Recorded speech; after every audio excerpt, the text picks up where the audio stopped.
Thank you all for being here today and sticking it out after all the full day of programming.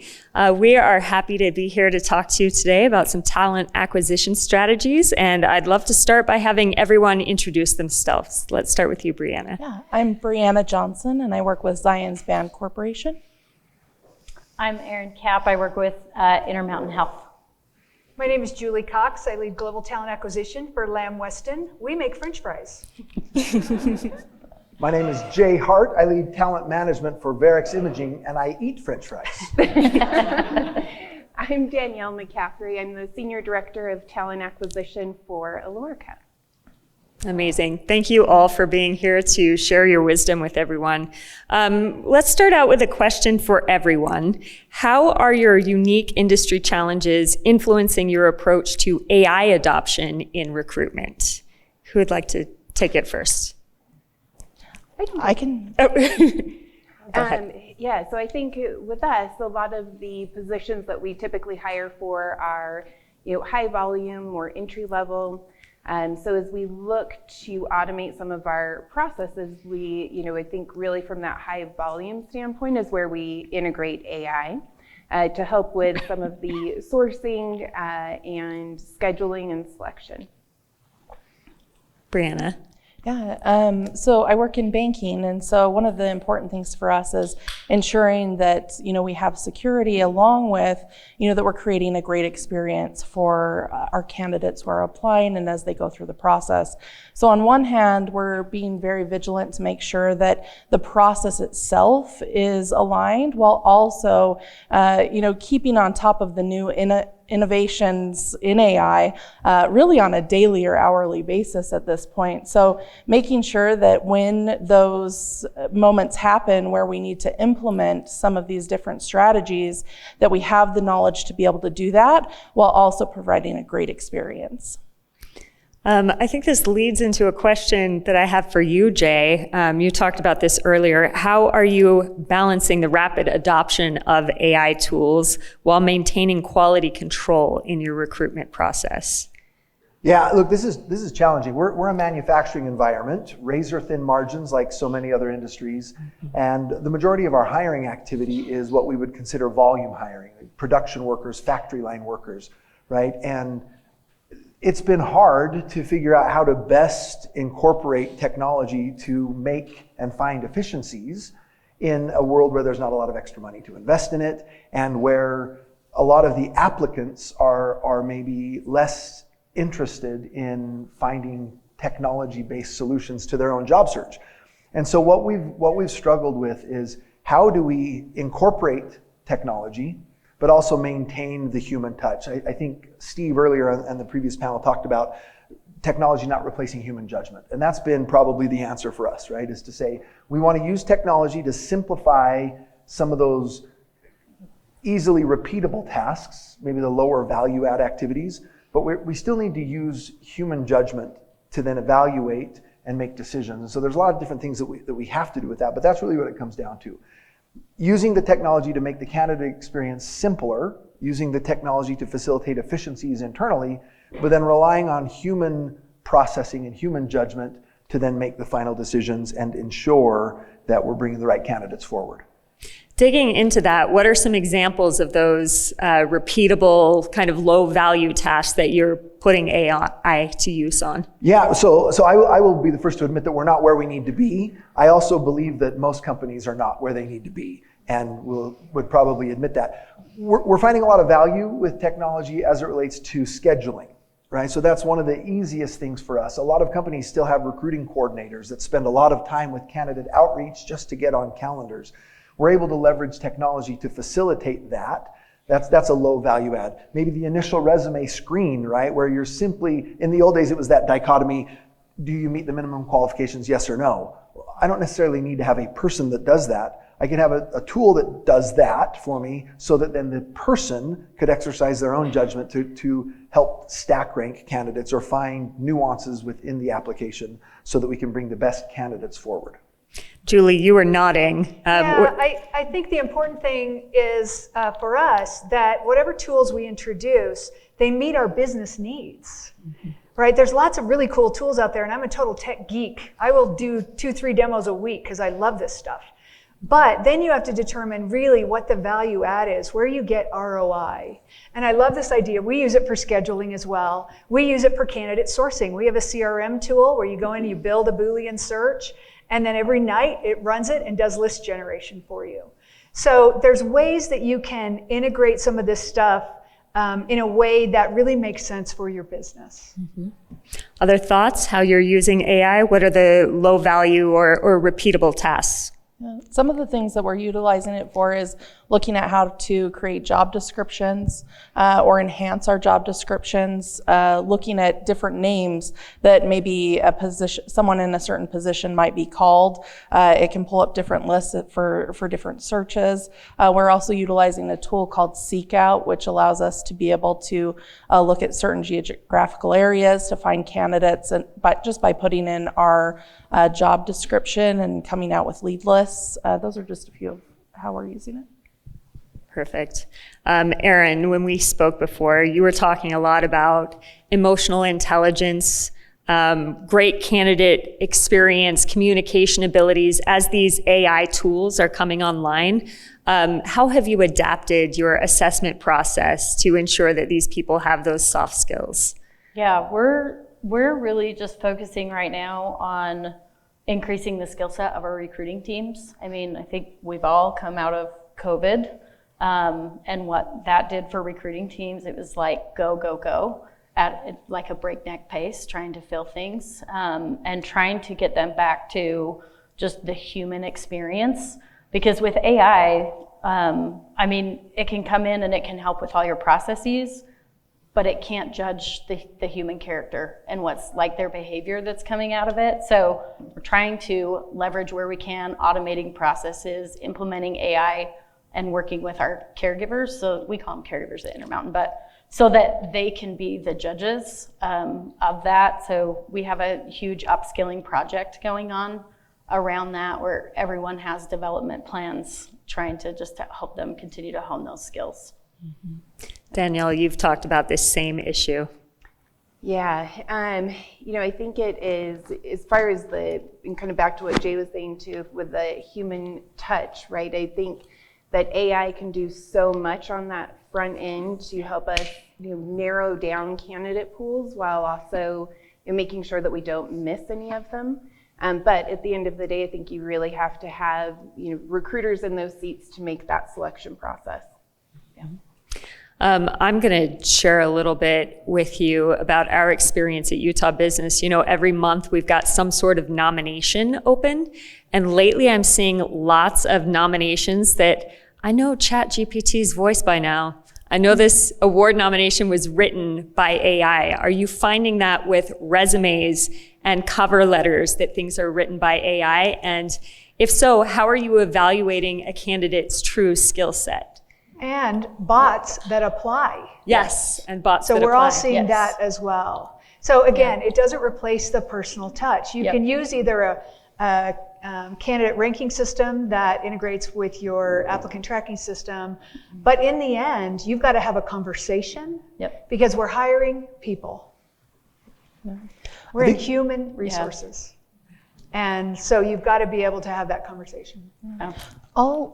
I'll add on to this. I actually saw there was some demos of individuals during the interview process where they were utilizing ChatGPT just on the side to be able to go along with the interview and to look at things. And I think it is more important now than ever to bring back that human element into those conversations, but also balancing it, because people are going to utilize AI to be able to help them do resumes and some of these other tasks. So it really is up to us to create a process that brings both aspects to the table so that we can create a good candidate experience along with having the right people in the roles that we're hiring for. It's a balance, right? You want candidates who know how to use AI, how to leverage it to make their jobs easier, more efficient, but it can't replace the skill set, right, Jay? So many people are notoriously bad storytellers. And I think that this is something that's weeded out quality candidates for jobs for generations because they're not good in the interview process. And a lot of them are not good at writing resumes. I don't have a problem, honestly, if a candidate leverages ChatGPT to get a better resume, as long as it's not fabricated, right? If it helps them articulate better so that I find a better candidate, I'm fine with that. My job is to help my team be prepared to sort through those that are truly fictitious versus real. And for me, that comes down to having a holistic selection process, right? I can't rely on the way we used to do it, where a recruiter screens a resume, hands it to a hiring manager who spends 30 seconds on the resume, and then there's 2 or 3 phone calls and panel interviews and we're done, right? I've got to have skills assessments. I've got to consider a personality profile. I've got to make sure that I have a structured interview process with a unbiased ranking system to assess candidates. If I do those things and create a holistic interview process, then I don't care if they had technology bring them to me, if they're bringing me the best candidate, right?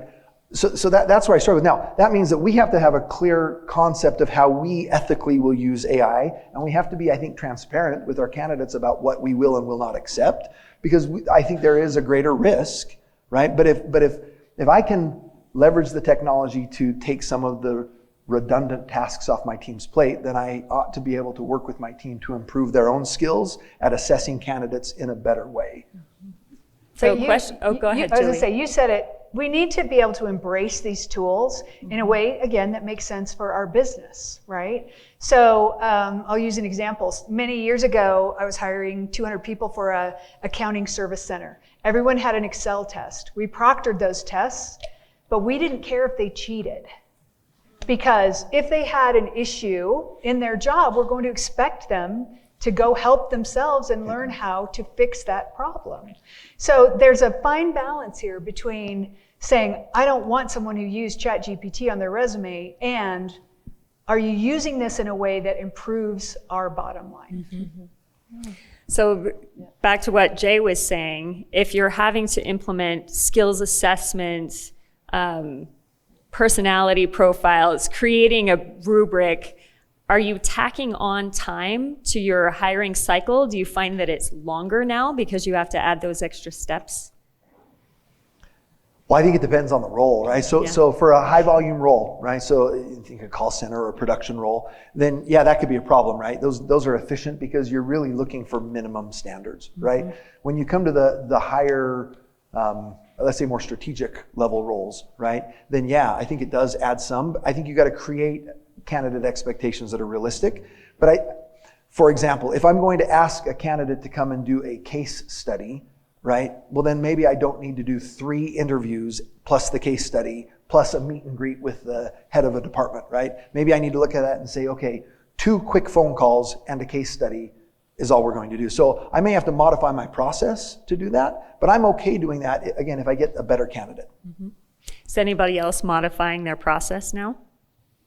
We're trying to speed up other things, and scheduling is a perfect example of that. Scheduling used to take days or weeks to get a candidate with a hiring manager or a panel, and now we're trying to use these tools to get more efficient on the front end because we know some of these other steps are going to take more time. We're in a similar boat, really just trying to speed things up, and we've had experiences where we've implemented tools that didn't work and candidates were averse to. So we saw like large drop-off rates, and that was important for us to be able to recognize and rid of what's not serving your business. Like what she's saying, if it's not serving you, then get rid of it and figure something else out. So we've been focused more on like get rid of the waste and figure out how to increase the efficiency and create that personal connection with candidates. In conversations I've had throughout Utah's business community, one topic that keeps popping up is people are concerned that with AI kind of replacing these low-level repeatable tasks, we're getting rid of entry-level positions. And now there's nowhere for the next generation to sort of train up to make it to mid-level. So question for all of you, we talked about this before. How are you reimagining entry-level roles and requirements as AI automates simpler tasks? I think that one thing to remember is that though we're going through a transition with this technology, that some of the first implementers of technology are going to be the people coming out of high school and college. We're already seeing that as they're applying, and our entry-level roles, we're getting more and more people applying for them. And as that adjusts, you're going to have new entry-level positions. So just like customer service phone positions, were entry-level, and still today some of them are, you're going to then have somebody who is going to be, doing chat or, that sort of thing. And the same thing will happen once we move through the technology. So I think it's important that we hire people who have some flexibility and are nimble and can, go the course with us as the technology changes, and also having leaders who have vision and foresight to direct those paths. Danielle, I think you had some thoughts on this too. Yeah, I think it impacts, organizations and departments differently. I would say within TA itself, as we implement AI, it just kind of changes the job function. So where we have a lot of individuals that are dedicated to sourcing and to scheduling those appointments and those interviews, we can actually now take that skill set and, repurpose them within our process. And then on the flip side of it, because we do hire for call center agents, a lot of our customers are also introducing AI into their, into their call flow, if you will, which has meant that the entry-level position that we typically would hire for, they're not taking the entry-level calls or the easy call type anymore, because they have AI that has kind of replaced the agent or the need for that agent. So for us, we saw that and really saw an opportunity to still take that entry-level, employee or agent and help train them up so that they can take more of what we would have, previously referred to as maybe a tier 2 or escalation. Mm-hmm. Go ahead. I think Jay. an area that concerns me is less replacing the entry-level jobs, but more how do we get our more experienced leaders to embrace that the entry-level jobs look different, right? Something that I've run into for years is you have someone in a senior level role that assumes that the career path to replace them needs to look like theirs. And I started at an entry-level job, and I worked my way up manually calculating in Excel, and then, right? So why shouldn't you're not going to learn the skills to do that. I think, to the point earlier, the emerging workforce, they're coming to us with these skills. And so part of what we have to do is help show the value of changing the way the emerging workforce is working so that those who are not emerging in their careers, right, can embrace that and say, oh, okay, I'm willing to change processes. I'm willing to view this differently. I'm willing to pay differently for these skills because this will help us move forward.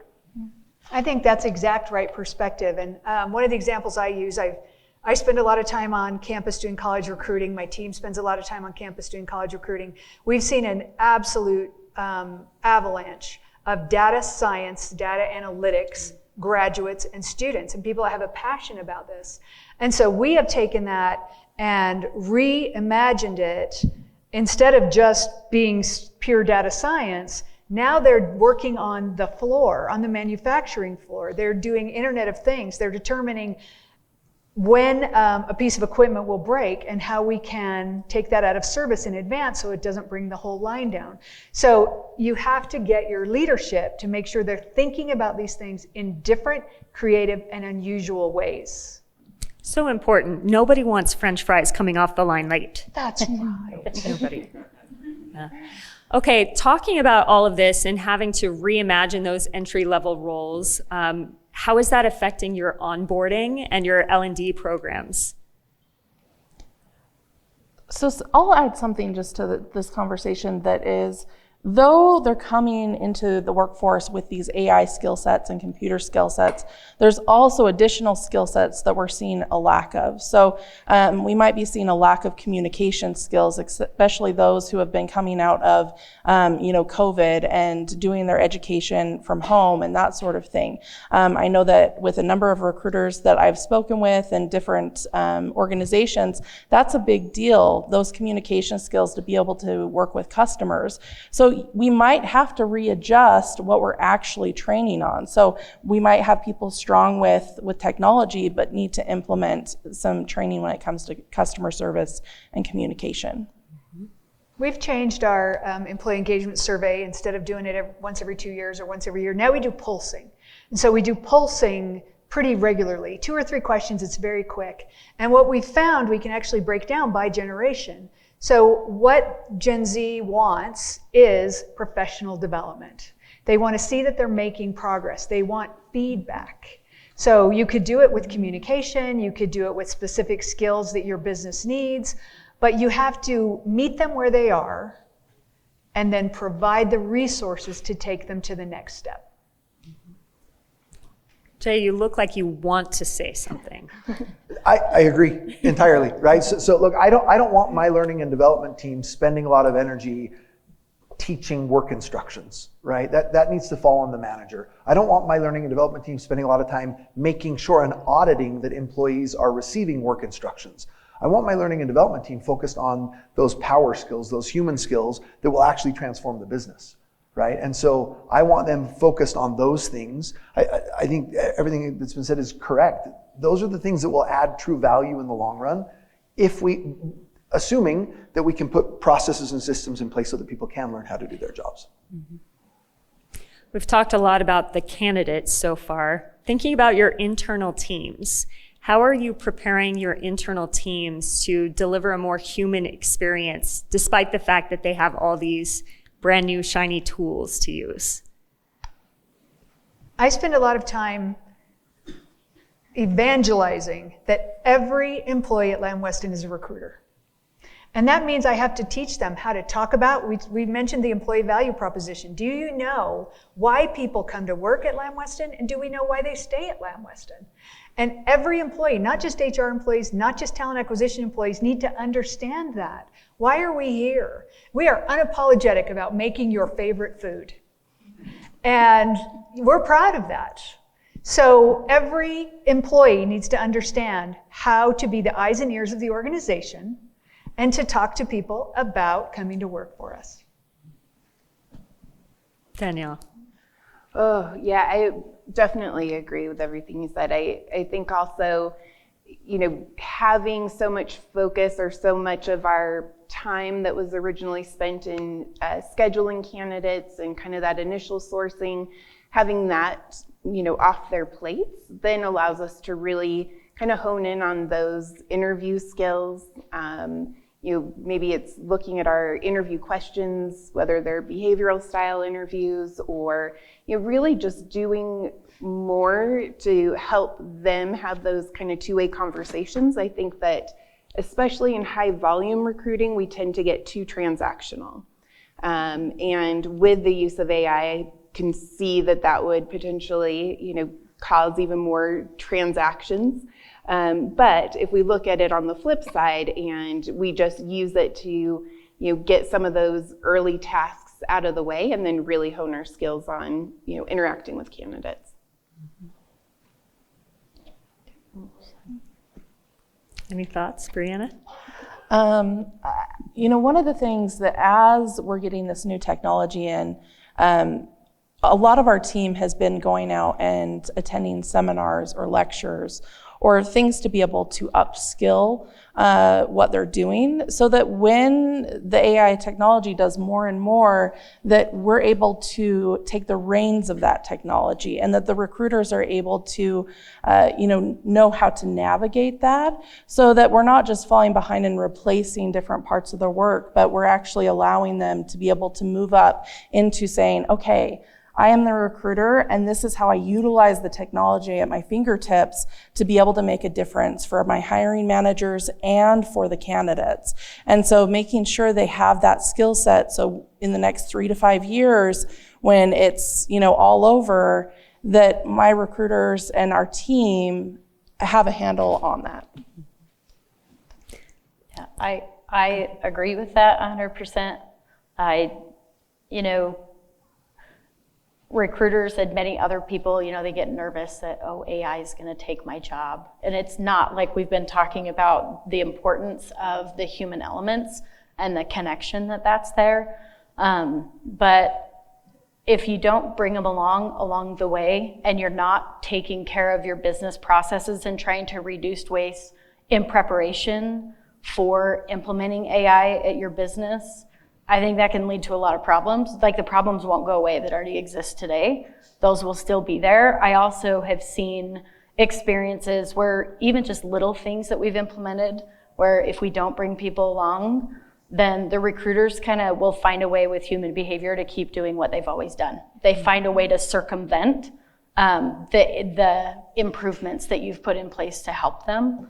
So just think it's so important to bring them along with the messaging, help them understand how this can help them increase their confidence, increase their skill set as they go.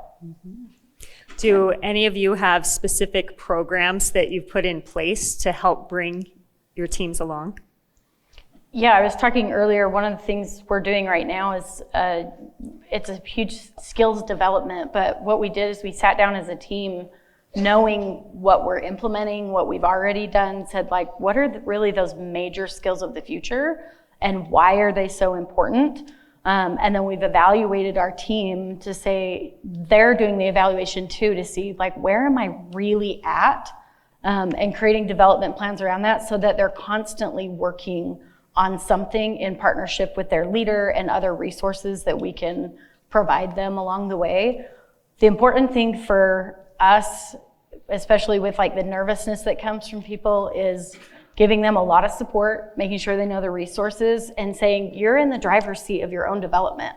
We're not here saying you have to do this, this, this. Like, choose what you're most passionate about. We have some things to guide you with it. You know the skills that are most important going forward, and work on those things in partnership with us. And that's been just a great way to bring our team along, and they've felt more happy about all of it. So I think part of that is, you said it, giving them the right tools, the right tools at the right time. We've built what we call a sourcing toolkit. It takes the information from our overnight sourcing runs that we do in our CRM, and it puts them into the Workday job families so that when we go and do our intakes, which is the initial kickoff call for a search, they actually have candidates to calibrate with. So our recruiters go in as subject matter experts. They're not order takers, they're not administrative people. They go in as subject matter experts and advisors to the hiring manager to say, am I on the right track? I found this candidate, what do you think? And that has kick-started our searches.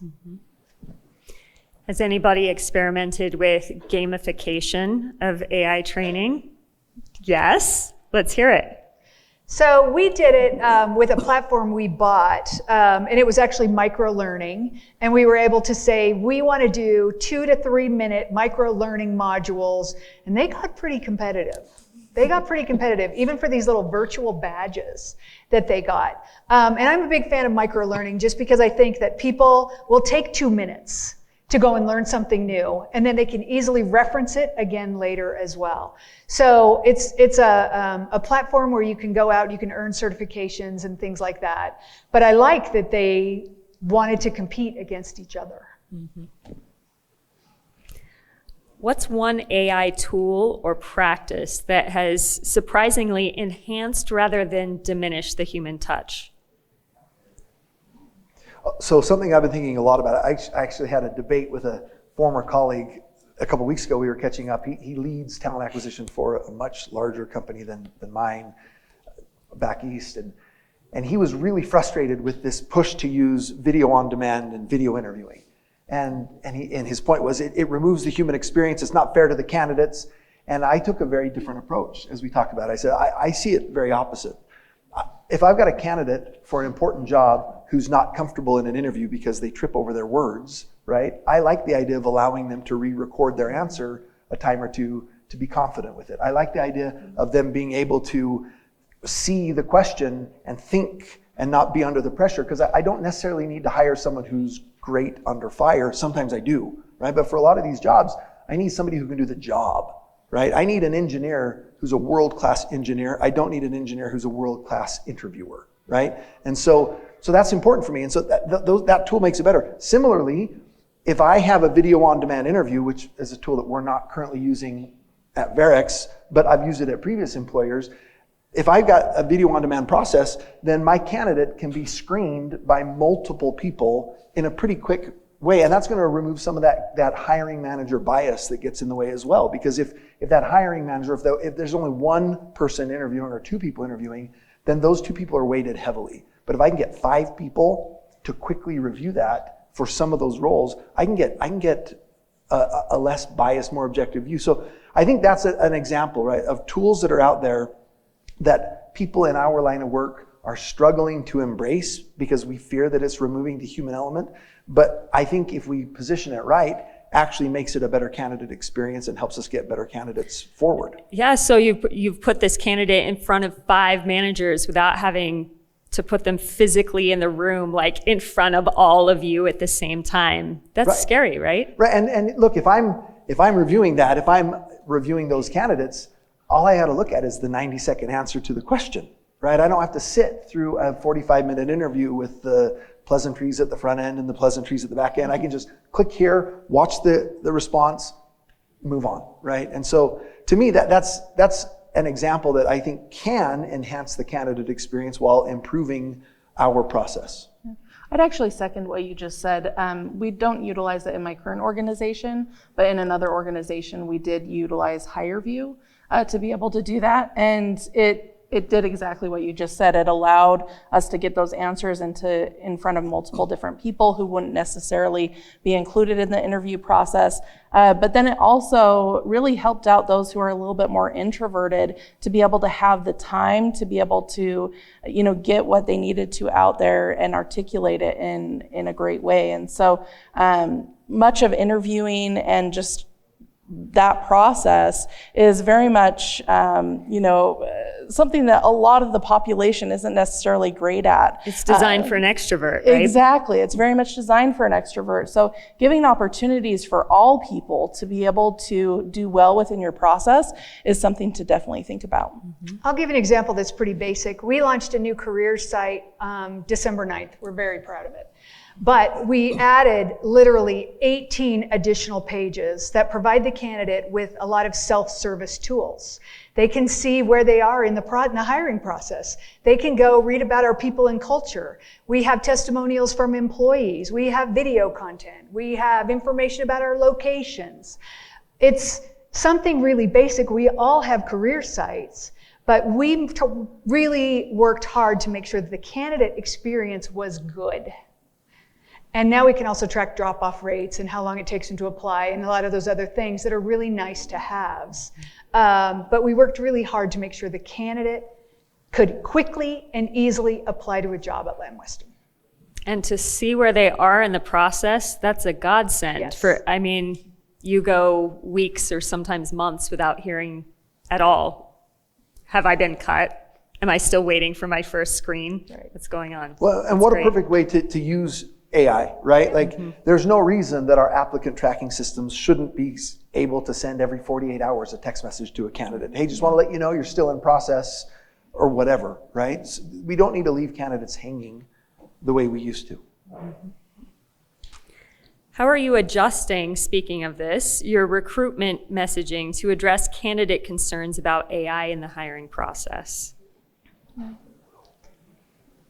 We've actually put something on the bottom of our information that says that a recruiter will actually be reviewing your information, specifically because we heard about concerns about that. So just making sure that it's somewhere apparent for them to know that we do care about them. We are going to take a look at their application and that there's people on the other end of the process here.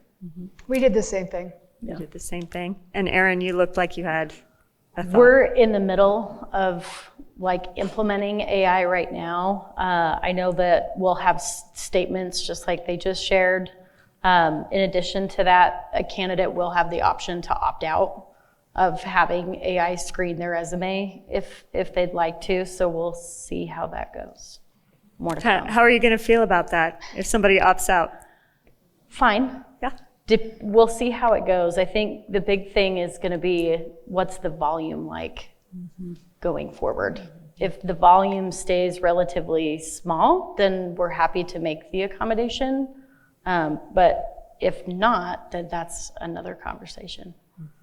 Because you also have to remember that with AI, using AI on our end, the candidates are also using AI on their end, and we're getting a lot more applicants who are utilizing some of these systems to be able to apply. And we're mostly seeing it in our entry-level positions, but it is something that our end we have to take into consideration. With all of these tools coming online, we always hear that it's not what you know, it's who you know. Do you think those personal connections and referrals are going to be more or less important with AI being part of the recruitment process? We're a relationship bank. That's really where we get our best employees are from employee referrals. And so I don't foresee that changing in the future. For us. I think those relationships are still important. Our number one source is employee referrals as well. And, networking is still important. I don't care if it's an entry-level role or a C-level role.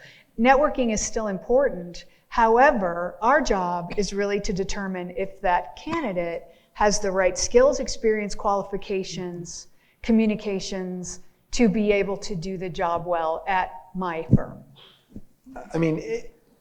Employee referrals are inherently biased, right?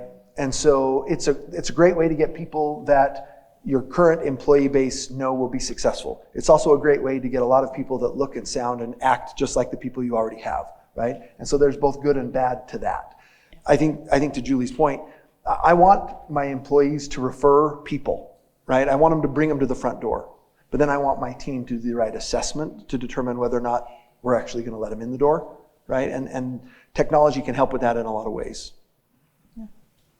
Danielle, I haven't heard from you in a second. Yeah, I would agree. I don't see networking or employee referrals ever going away. I think one of the challenges, especially from a high volume and when you're hiring more entry level, is that when you're utilizing AI, it is, you build it to essentially look for those certain keywords and skills within a resume. And we are still challenged as we've seen a lot of those entry-level job applicants really kind of move away from resumes as a whole and have just been putting in information in in the ATS. And so I think that has got to shift a bit. And as AI becomes more utilized across every corporation, especially from a hiring practice, I think that will start to shift kind of candidate behavior as well. Have you seen your tools improve in terms of the AI scraping the resume so people don't have to input everything into the ATS when they've already uploaded their resume? Not the one that we currently have, but yes, in a previous. It does. It helps, I think, with the candidate experience on the front end to be able to parse information. But again, if they don't have one already built, it makes it challenging. Mm-hmm. Yeah. Technology and AI are tools that many employers are exploring, but different companies are at different phases of their journey. Even here on this stage, people are at different phases of their journey. For those who are a little farther along, what advice can you share for companies that are in earlier stage AI exploration? I feel like everyone right now is in early stages of AI exploration. So I think that's one thing to keep in mind is that it's changing so quickly that even though you might feel like that you're behind, for your company, going out and researching it today is the next best step, because everyone right now is looking at how can we implement this and what will be best for us. So I don't feel like we're ahead of the game, even if we are implementing some things, just because there's so much out there. So it's really looking today what will be the best next step. That's exactly right. There is no best practice when it comes to AI and talent acquisition today. Yeah. And so you've got to figure out which tools make sense for your business at this time. And 2 years from now, that could be different. So, like I say, I think talk to a lot of people, do a lot of research, ensure that you have buy-in from your team to try and accomplish the things you need to accomplish with these tools. And I would also say look at your core recruiting components, whether it's like you're working with Workday or Taleo, or what system do you have? And then as you're looking for additional tools, look at how they can be integrated with your base systems, because that's one of the biggest things you're going to find is that these people say that they can give you the stars and moon, but is it actually going to work with your system? And so having foresight when you're looking at that will be really important so you don't run into hiccups down the road. Oh yeah, migration is the worst thing Yes. that ever happened to any of us, right? Ask all the questions ahead of time. Yeah. From a talent acquisition perspective, how are you all identifying not only high performers, but also mid-level and early career professionals who can be upskilled to take on new responsibilities? Such a good question. And I think from the looks on our faces, we all went, because I think that's more art than science at this point, right? We all want to get to a point where we know exactly what those hypos are going to do in the future. Yeah. But we don't know. Yeah. I want to think that everyone I hire, Is a hypo. right, Yeah. and that's just not the case, right? But the challenge is, it's not the job of talent acquisition to define that for my company, right? That's something that we as HR leaders should be leading in our organizations, the process to determine how we will measure potential within our organization, how we can determine and assess the right skills, capabilities, and aptitudes that allow someone to be considered high potential. And then we need to integrate that into our talent selection and our candidate sourcing processes. We can certainly find ways for technology to do that, but we need to define first, what is it going to take? If we're looking at our mid-level managers, what are those essential core capabilities and skills that we have to assess for? And then let's go find them. And there's clues along the way. The high performers of today are still going to have a lot of the same attributes as the high performers of tomorrow. They're going to be the people who can tell you the story of how they really, excelled within their role, how they were able to implement new strategies and systems and, outside of maybe some of the core components. And maybe they're great at the core components of their role, and they can tell you how they got, the best person to come in for a role, or an engineer or software engineer, how they were able to get a system up and going or find a bug.